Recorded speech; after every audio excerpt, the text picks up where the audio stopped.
This program is about variables. A variable is a computer's way to store data, and it is made of three parts. It has the name on the left of equals and the value on the right of equals. We can give variables any names we like as long as they follow certain rules. So let's make some variables. I'm going to create a variable to store a person's name. So I might call it person's name. Notice the capital N in the second word in a variable. Don't worry too much about that at the moment. You can equally do that, but it's just easier to read if I do that. Person's name equals James.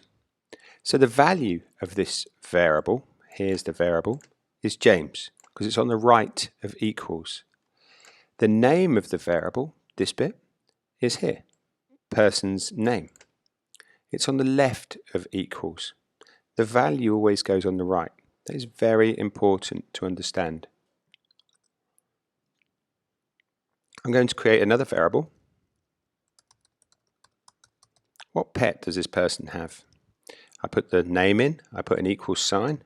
Don't worry about the fact that it's green at the moment. And I'm going to put, they've got a pet snake. Okay, this is a variable. This is another variable. The value of this variable is James. The value of this variable is snake.